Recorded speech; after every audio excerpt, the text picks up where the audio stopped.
several newspapers carry of today, Friday, August 29, 2025.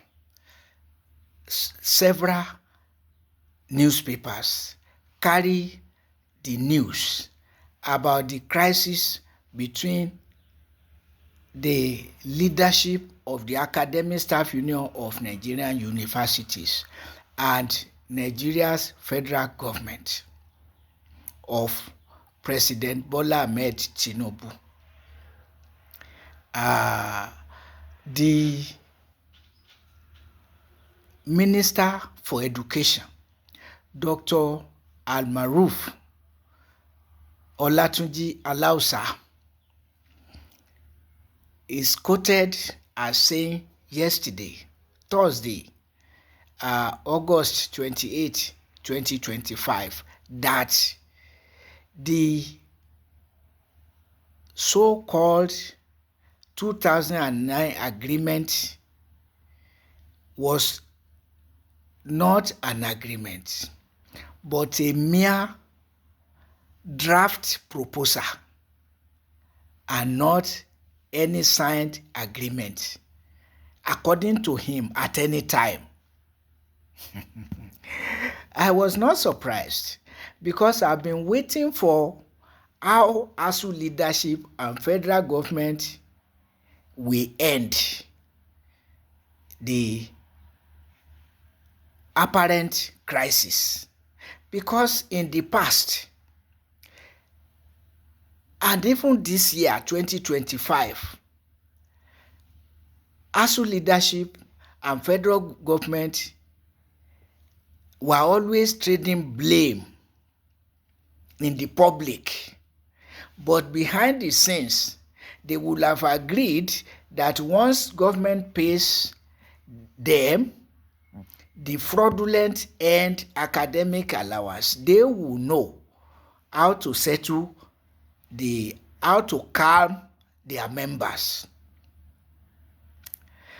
And having shared the fraudulent and academic allowance with the non-academic unions, of course, the leaders of the non-academic unions also always found a way of calming their members till further notice.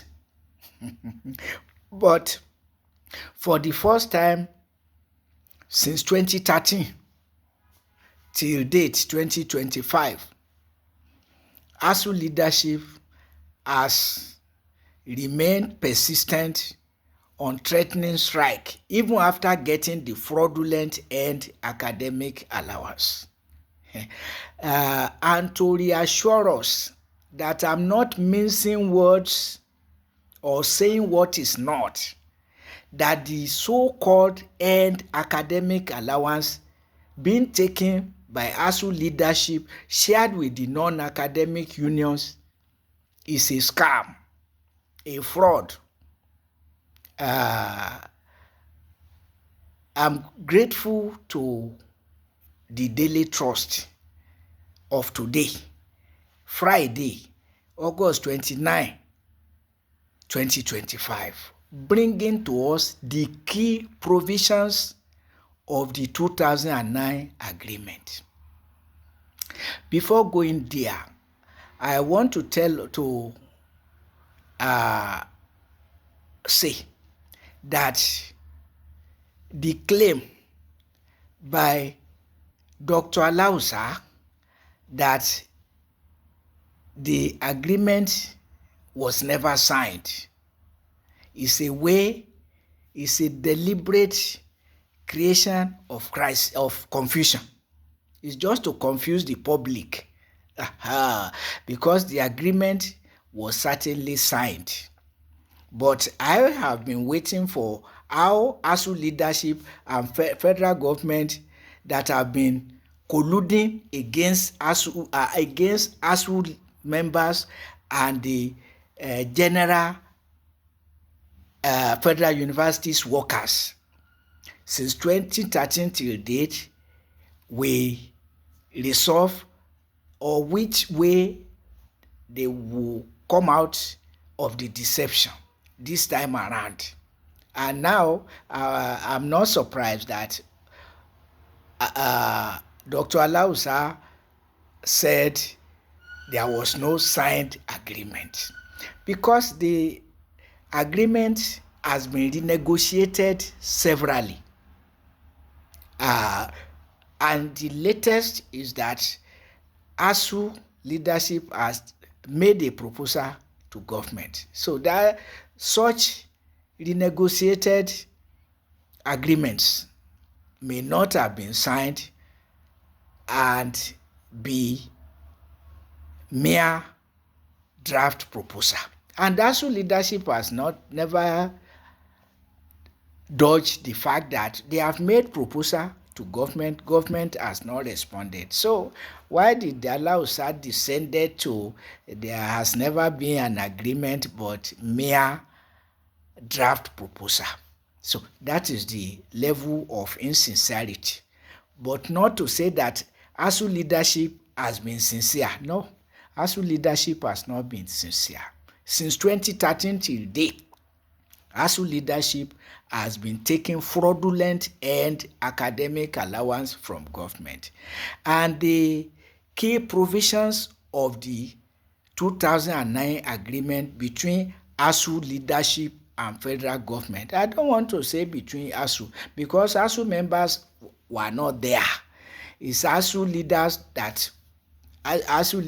that were there, and they have not made given us a copy of the agreement. So, but now, thanks to the Daily Trust edition of today, giving us key provisions of the agreement.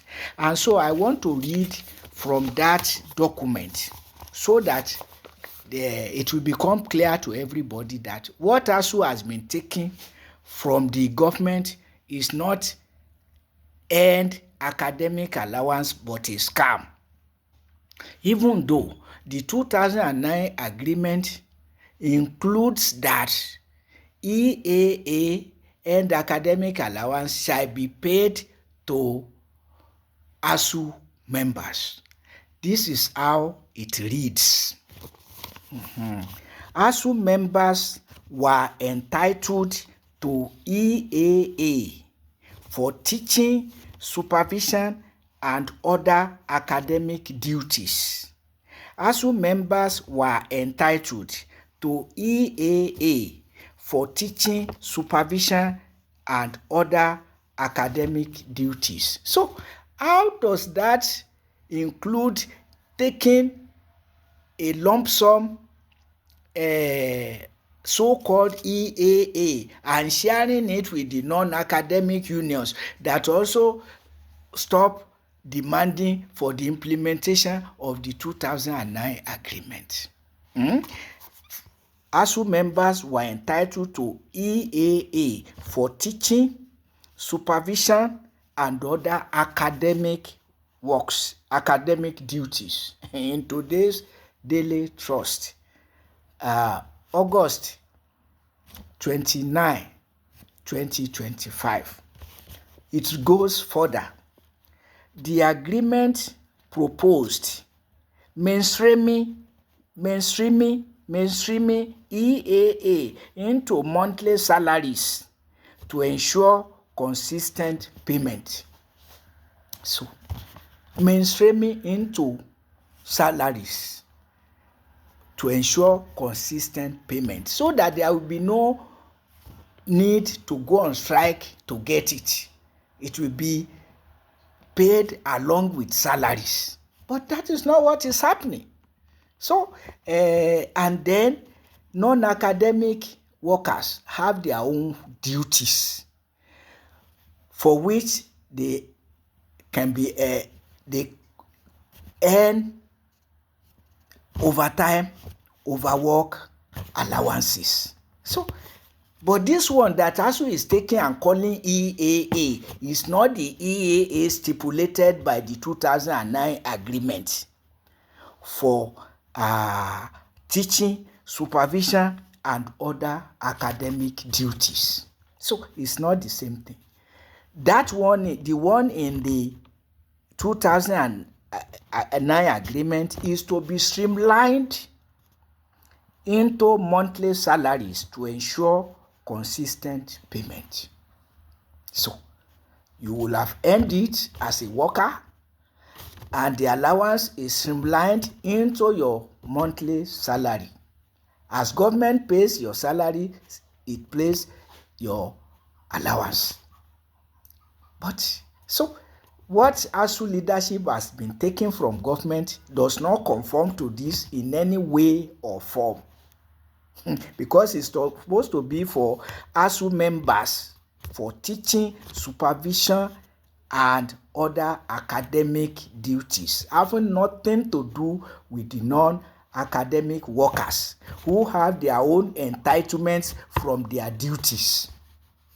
So, well, the Dr. Alausa has created the confusion deliberately, because government itself has become confused that we have paid what you asked us to pay and academic allowance. Which one are you coming again with a problem? So definitely, as government, federal government is caught unawares by ASUU leadership, and I would want to say for the pressure of ASUU members.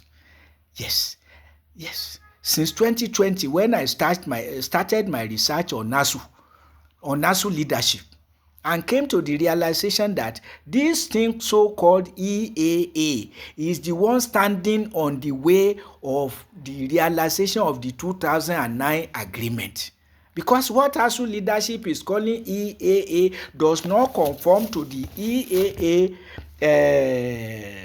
specified by the 2009 agreement to be paid to academic workers for their teaching, supervision, and other academic duties. So, and you don't want to tell me that non-academic workers don't have their own entitlements deriving from their work or duties. So, that is the issue. The government has never failed this type of confrontation from ASUU leadership, and I say ASUU members should credit themselves for the pressure they are mounting on ASUU leadership. Because since 2020, we started saying, stop getting this EAA. Insist on the implementation of the 2009 agreement. But as I keep saying, what the leaders are deriving from the fraudulent EAA is too much than what they can ever get from the implementation of the 2009 agreement, which is for the welfare of members, while the EAA brings them, turn them into multimillionaire each time the so-called EAA is paid. So finally, by God's grace, this government will do the right thing, and if the right thing is done on the so-called EAA to what is specified by the 2009 agreement, no ASUU member will complain about it. That is it. And they will not feel cheated. But for the regular increment of their salaries to stop since 2013 till date because of fraudulent EAA, that I kept saying is not EAA, but a scam, a bribe between government and ASUU leadership. And so if you go to the content of the 2009 agreement, you will see what I'm talking about there. EAA was not for as a matter of fact, that was part of my research question, to say if it is earned academic allowance, how does that involve the non-academic workers, such that ASUU leadership and the leaderships of the non-academic unions will be fighting over the percentage of the so-called EAA to be given to them, non-academic unions. You see it? So creating crisis It's like two thieves fighting. That's what it has come to. That from this bribe you get from government, how can you give us 2%? We deserve a more percentage than that. Is that not the history of EAA since 2013 to 2025? Go and read the history of the so-called EAA being taken by ASUU leaders. So, if by the grace of God, we are calling on government to also look into a situation where ASUU will be taking a percentage of each worker's monthly salary monthly in the name of workers' union. A percentage of each worker every month because of workers' union. A union that is not by itself but struggling together with members, only being the mouthpiece of the union and not the union. The leaders are not the union, but I've not been saying ASUU, but ASUU leadership, because I know that ASUU members have not been carried along since 2012 when ASUU leadership singularly amended ASUU's constitution to be extorting 2% of each ASUU members' monthly salary monthly, and to increase or decrease the percentage as deemed fit by the leadership alone. Due to which, in 2024, under this same president of ASUU, Professor Chris Piwuna, escalated the percentage from 2% to 3% of each ASUU workers' monthly salary monthly. And we say stipulate an amount to be paid by members, because membership is equal for all members of ASUU. And so the obligation to the union should be equal, and salary percentage is not equal of amount of money from each member. So, and ASUU leadership has been blind to this, turning ASUU members into their own fiefs, into their own cocoa farm or cow to be milked on monthly basis, turning ASUU into a multi-billion naira organization, when it's not a business organization but a union formulated to front for the members so that their welfare and entitlements can be guaranteed from the employer. That's all. They now expand it to even a charity organization offering scholarship to indigent undergraduate students. If you want to form a charity organization, go and form it now. Don't impose it on the workers, because the purpose of a workers' union is clear: to struggle for the rights and the entitlements of the workers, so that they are not changed by the employers. But you now turn around and say welfare of ASUU members is not the overarching priority of ASUU, but what? But a percentage of each member's monthly salary monthly, and to be taking their allowances in their names. Or rather, to be taking bribe from government in lieu of their entitlements, because that's what it is. It's not their entitlement, it's not what they earned, but the bribe you got, calling their allowances, calling the bribe you get from government the allowances. So look at that level of, isn't it worse than colonialism? No, it's a fiefdom. ASUU members turned into fiefs of the ASUU leaders since 2012 till date, 2013 till date, taking bribe in lieu of increment of their salaries, properly so called, and welfare and entitlement. So I know the government itself knows that between government and ASUU leadership there is a deal, a collusion. So that is now breaking, because the cat is out of the bag already. Is that what they were taking from government is not EAA, but a bribe. I kept saying that, and the provision of the 2009 agreement has made available to us by Daily Trust of today, has made that very clear.